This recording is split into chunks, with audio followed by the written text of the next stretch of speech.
Hello and welcome to today's video. This time we're going to be taking a look through another 100 vintage Penguin books. This time books numbers 801 right through to number 900. Now we're starting to come along the period of Penguin's history that I absolutely love. They've got some of my all-time favourite authors in, and that's what we're going to be having a look at today. So sit back, relax, and let's get to it.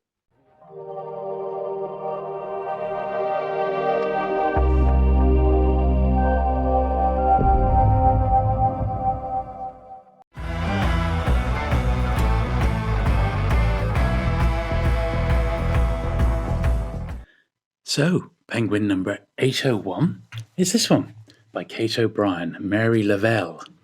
This is an interesting, it's got a little stamp on the front there, McGill's Agency, 2 and 6. Looks like it's in Melbourne, so maybe this one's come all the way from Australia.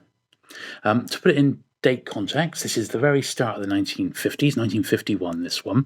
And as I said in the introduction, this is a period in Penguin's history that I really love. I'm not sure what it is, possibly the sort of the design of the books, maybe. The good soldier Schweck, I think that's how you pronounce it, Jaroslav Hasek. Now, this first came out as a Penguin special. This is a bit of a Foxdol copy, this one, and a book I've been meaning to read, I have to say. It is quite a long one. So yeah, look at this.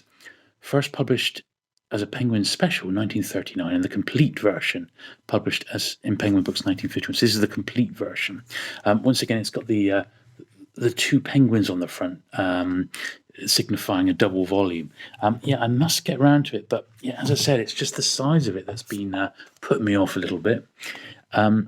803. So this is Elizabeth Daly, and this is Nothing Can Rescue Me, which is our first crime title of the day.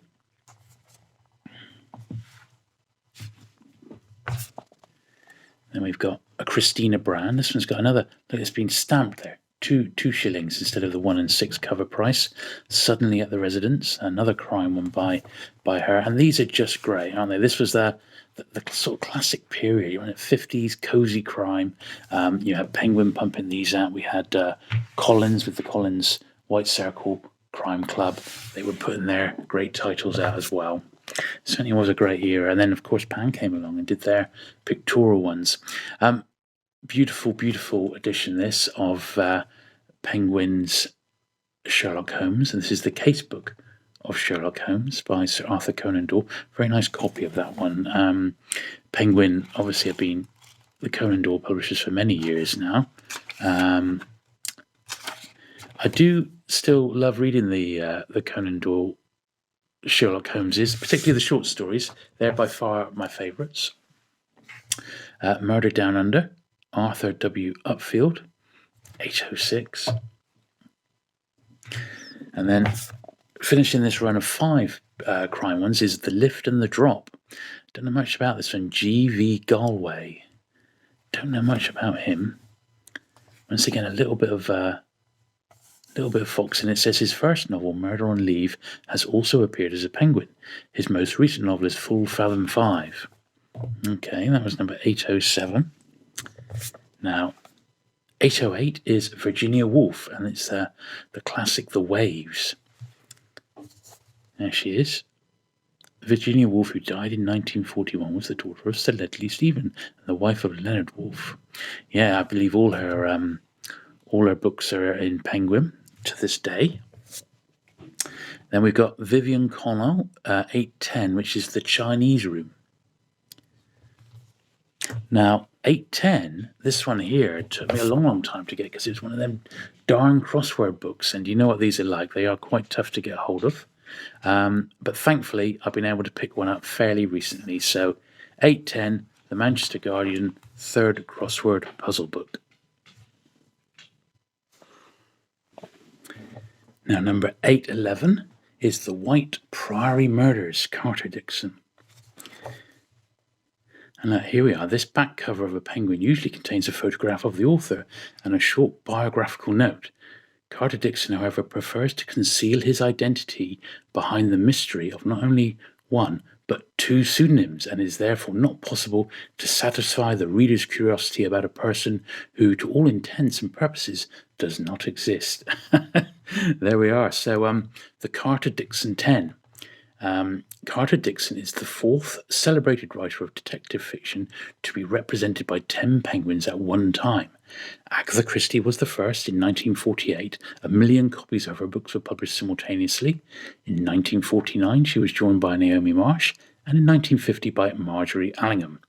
Now Hercule Poirot, Detective Inspector Allen, and Albert Campion make room on the throne of crime for one more unusual detective, Carter Dickson's eccentric Sir Henry Merivale, who is appearing simultaneously in the following penguins during 1951. And there they all are. How cool is that? I do love it when Penguin do things like that. It's almost like event publishing, isn't it, today? And here are some more from the Carter Dickson 10. So the reader is warned. Death in 5 boxes. And so to murder. The Red Widow murders. She died a lady. Did she? She did. The 10 teacups. He wouldn't kill patients. 818. And 819 is the Judas window. Now 820 is one of the ones that I'm still after, and that's the Plague Court murders. So I'll pop a picture of that one in, and I'm just going to pull the camera out a little bit and get these sorted. 821 is, well, what a classic, eh? Brideshead Revisited. Evelyn Waugh's absolute classic, this one. Very, very good book. And this was the very first Penguin edition of this one. And it's still 1951, so we're still in the early 50s here. Great title, that. Then we've got another one, A Handful of Dust. And they were doing this quite often. They were publishing little clumps of books by the same author, probably to make a bit of an impact on the bookcase shelves in the bookshops. The Loved One. This has got two stories in, Work Suspended and Scott King's Modern Europe. And the last one of these is When the Going Was Good. And that completes the little set of 5. And this one actually says, so the other ones would have been reprints that came out earlier in Penguin's list. So it says once again, this is one of 10 books by Evelyn Waugh published simultaneously as Penguins. A list of all the others will be found on the inside back cover. And these, of course, were printed earlier. So they've got, see the series numbers there? So like Decline and Fall, for example, was Penguin number 75. So that's why it's not in here numerically, because we've already had that one. But those 5 there were being published for the first time. And it says here, Evelyn Waugh now joins those authors including Bernard Shaw, H.G. Wells and D.H. Lawrence, who have had 10 of their books published simultaneously as Penguins. Brilliant. There we are. But not as 1 million. So I guess they didn't print 100,000 of each one of those by the sounds of it. Maybe they weren't quite as commercial, perhaps. 826 is a Simenon. Maigret travels south. I do have quite a nice run of all the Maigrets in Penguin. There's another one. Maigret Sits It Out. The thing is with these crime books, they often have little blemishes in that because they've just been read so many times. Although not this one. This is a real nice one. Into Latitudes. I think this is another 5, you know. Penguin were getting a bit carried away, or even a 10. Yeah, it is. This is part of the Simenon 10. So let's have a look. So, in 1951, 10 detective stories by Carter Dickson were published simultaneously as Penguins. I know, we've just seen them. Now another 10 are appearing by an author with an entirely different approach to the art of crime. Georges Simenon, the well-known French writer whose unusual novels have had a tremendous ovation in America and England, as well as on the continent. The 10 books listed below each contain 2 long stories. In some, the action is controlled by the massive and tolerant Inspector Maigret, and in some by Superintendent Labarre. Others are mystery novels written from the criminal's point of view and without a detective at all. All of them more than justify the selection of Simenon to follow Agatha Christie, Naomi Marsh, Margaret Allingham, and Carter Dickson as the fifth celebrated crime author to have 10 books published as Penguins at the same time. And there it sort of lists all the 10 books. Well, there we go. Who'd have thought it? And that's a really nice tight one there. Here's another one, Havoc by Accident. And you'll notice, once again, these have got reprinted. So the earlier editions, we've only got 5 here numerically. And that's because the other 5 books in the Simenon 10 were published previously, and they just got reprinted and were made as part of the 10. But those 5 there were all brand new titles. Excellent. Next, we've got 831, The Man of Property. John Galsworthy, not an author who's very much read today, but back in the day he was very prolific, and his books were everywhere. Here's 832, Aldous Huxley's Those Barren Leaves. Don't mind a bit of Aldous Huxley. Well, Steinbeck's The Grapes of Wrath. It doesn't get much more quintessentially Penguin than this, does it? Let's be honest. Absolutely fantastic author, one of my favourite American writers. 1951. There we are. Very, very good. I believe the Steinbecks were shared between Penguin and Pan at this time. Pan published a lot of them until years later. A Tree Grows in Brooklyn, another classic by Betty Smith. Big thick one, but not classed as a Penguin double volume. So maybe they've just given up that idea, and like The Grapes of Wrath, they've just popped the price up to 3 and 6. They popped another shilling on. First Hornblower. I covered these recently on the channel. The Hornblower books by C.S. Forster, one of my favourite authors. They actually had to put the little subline there, subtitle, A Hornblower Story, simply because it doesn't mention Hornblower in the title. But The Happy Return is the first of the Hornblower books, and they're very, very good. Kate O'Brien, Pray for the Wanderer. I always remember, I think it was Kate O'Brien. I was reading an interview with her, and she said she felt she'd actually made it big when she got reprinted by Penguin. I think it was Kate O'Brien. Anyway, on with the next one here, which is 837. Farmer's Glory. Don't know much about that one. Just going to push that little stack to the back there. Let me get another load in here. Another absolute classic. I mean, what can you say? Number 838, George Orwell, Animal Farm. Wow. Fantastic. This is a book that's hard to find in nice condition in first edition. Mine's not bad. It's got that little name in the front there. It's still 1950. Still the best one that I've come across, and I've had multiple copies of it, but it just doesn't turn out very often in nice nick. 839, Crazy Like a Fox, S.J. Perlman. 840, Joanna Godden by Sheila K. Smith.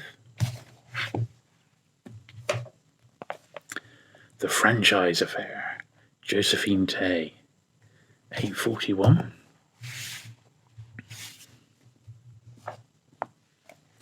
Another C.S. Forester, Plain Murder. 842. This is one of his crime ones, and I know they released that's advertised in the Evelyn Waugh. The Foresters, it's a bit later on, but that one gets reprinted as part of like a C.S. Forester 10. Angela Thurkill, Summer Half.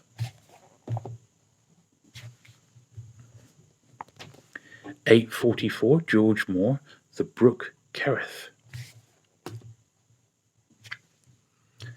This is interesting. This is the first in the plays series that we've had today. 845, Collected Plays by John M. Synge. Don't know much about him.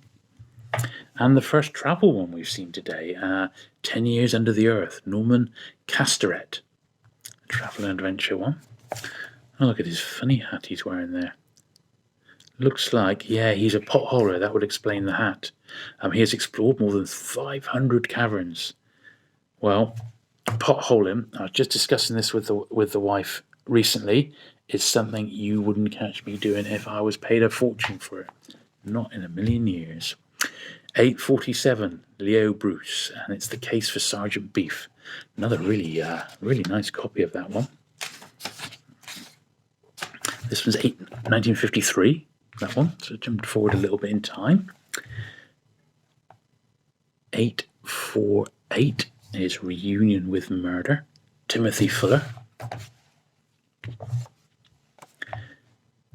849, Christopher Bush, The Case of the Tudor Queen. Loads of crime. You could see what was selling, can't you? 850, The House Without the Door, Elizabeth Daly. And 851 is a Raymond Chandler, The High Window. He's great, isn't he, Raymond Chandler? There he is. Stroking a black cat there by the look of it in his library. A few books in the back there. Good stuff. Yeah, in addition, an entirely new collection of his short stories, Trouble Is My Business, has been published for the first time in this country as a Penguin book. That's a British PBO, a paperback original, that one. 852, Before Lunch, Angela Thurkel. And then we've got 853, The Harp in the South, by Ruth Park. Already over halfway now. 854, Fombombo, T.S. Sterling. Back to Crime, more Simenon. I think this is another 5. 855, The Man from Everywhere, and New Haven Dieppe. There we are. 856, A Crime in Holland, and A Face for a Clue. 857, Lost Moorings.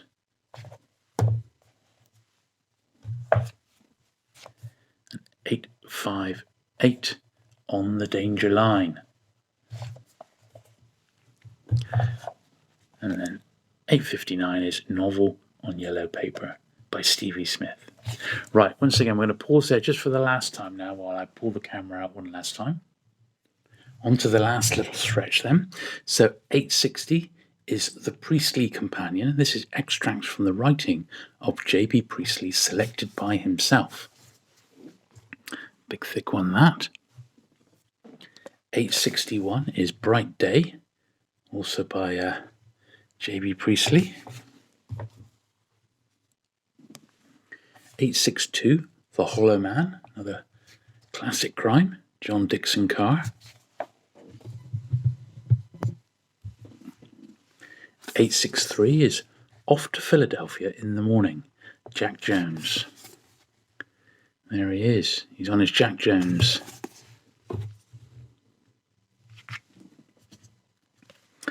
864, More Work for the Undertaker, Marjorie Allingham. Great title. 865 is The Cambridge Murders, Dial Reese. 866, A Problem a Day. These are sort of puzzles and things for you to solve. 867, The Lady in the Lake, another Raymond Chandler. 1952, this one.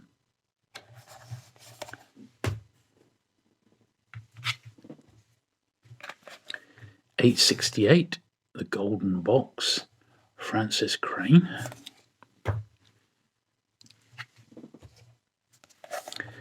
869, Galleon's Reach, H.M. Tomlinson.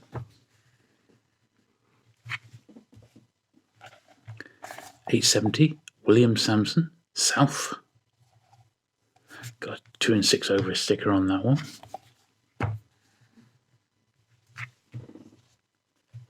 871, and this is the Thurber Carnival.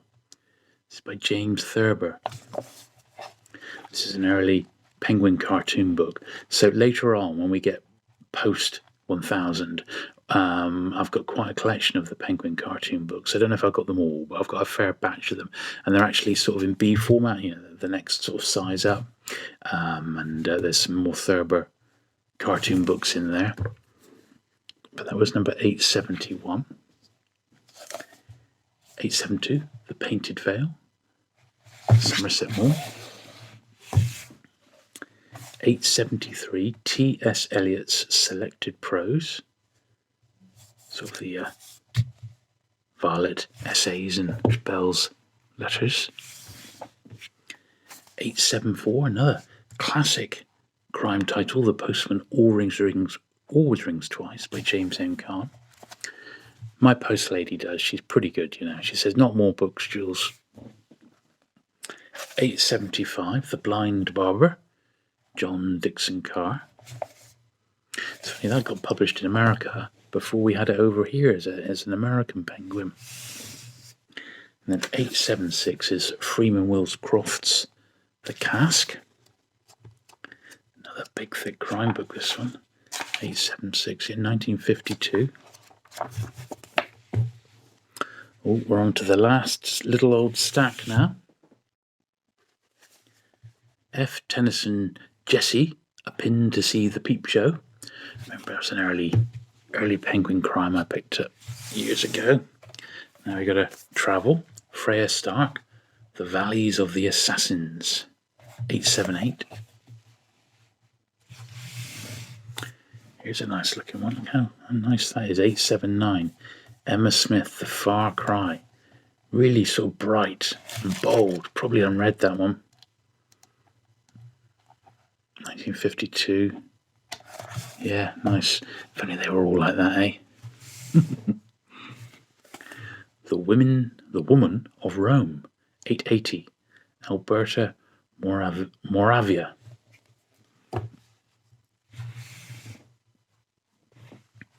Straight is the Gate. Andre Gide. 881. Tea with Mr. Rochester. Francis Towers. 882.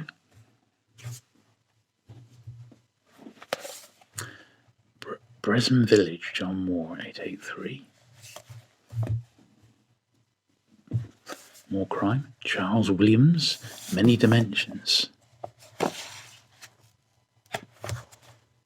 884. 885 is Men and Gods. Rex Warner.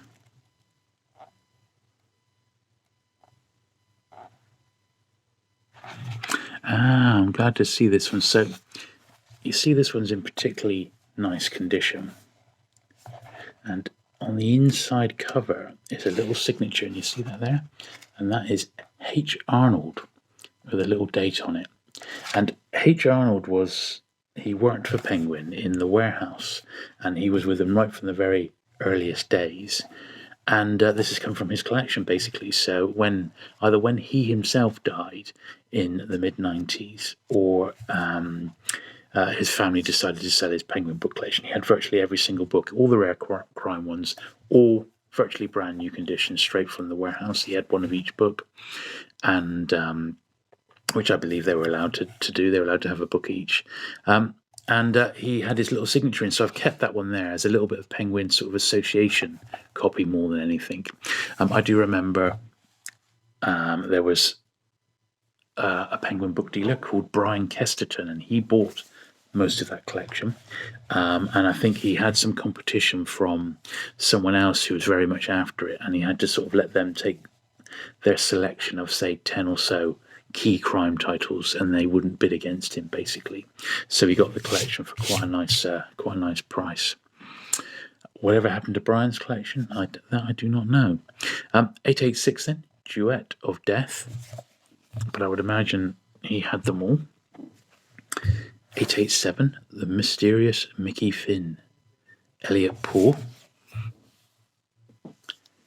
So 888 was Crime and the Police. So this is Penguin having a bit of fun with numbers again. 888, I believe, used to be the number for Scotland Yard back in the day. 889 is The Case of the Black-Eyed Blonde, Earl Stanley Gardner.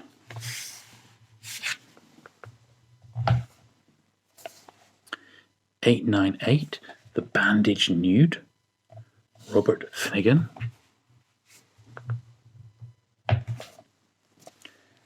£8.91, Trial by Fury, Craig Rice. £8.92, Deadly Weapon, Wade Miller. Some of these were very big in America at the time, and they actually brought them over. £8.93, The Bandaged Nude. No, wait a minute, we've actually already had £8.93. So, what is going on there? We've got 2 copies of it. That's rather mysterious, because £8.96, I think it is, which is Virginia Woolf's... it's the Virginia Woolf Between the Acts I'm actually missing, which I was surprised at. So I wonder if I've had a little issue. So £8.90, The Bandaged Nude. Let's have a little look here. See the printing history on this one. Yeah, first print 1952, but then I've got another one. Admittedly, it's got the price out. It's the same book. So I wonder, how have I managed to end up with 2 copies? It's funny how that happens, isn't it? Well, I don't need 2, so I'm going to keep that one because that's the better, more sort of robust copy.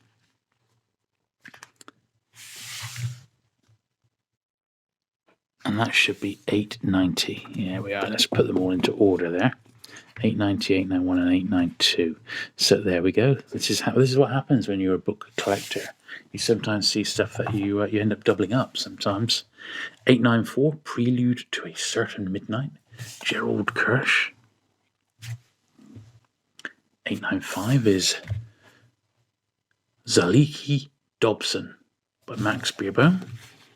Now, £8.96, as I said, that's actually a title that, for some reason, it's only a normal orange, but for some reason I have misplaced it. I'm absolutely certain I've got it. It's Between the Acts by Virginia Woolf. So, sadly, I'm just going to pop a picture in right now, but I've been through it. I just can't put my hand on it. So, apologies for that. £8.97 is Tragedy at Law. £8.98, this travel one here, The Sea and the Jungle, H.M. Tomlinson. £8.99, Sanctuary, William Faulkner. And number 900, last one we're going to look at today, is 7 Famous One-Act Plays, the second series, edited by John Ferguson. It's got some good names in there. Noel Coward, J.M. Barrie. Quite a thin little one. And yes, referring to the first one there, which we saw a long time ago. So there we go. That does represent another 100 done and dusted. So there they all are. What a great 100 that was, actually. There are really some great titles in there, particularly the George Orwells and all those 10s as well. They were fantastic. I have had some people give me some feedback on the videos. They are enjoying going through them, and lots of people have said, are you going to carry on past 1,000? And I definitely will, although my collection of penguins between, say, 1,000 and 1,200, 1,300 isn't too bad. I certainly haven't got them all, but I have got a run of penguins up to number 3,000, but very, very patchy, probably after the first 1,500 or so. But I'm more than happy to go through and show you exactly what I've got. Now, someone else said, when you get to the first 1,000, why don't you put all the videos together into one mega video and show the first 1,000 penguins? So that might be something that I do for people who are absolutely bonkers and want to watch a 6-hour video. But there are people out there, so who am I to say no? Anyway, the very next video then will see us come to the end of our journey, books 901 to 1000, and that'll be in about 4 to 5 weeks' time. Anyway, I hope you have enjoyed that little look through these books today. If you have, do please give it a thumbs up. Do please consider subscribing if you've not already for regular Penguin Books content. There's lots already on the channel, and there's lots more still to come. And I shall look forward to seeing you again very soon. Bye.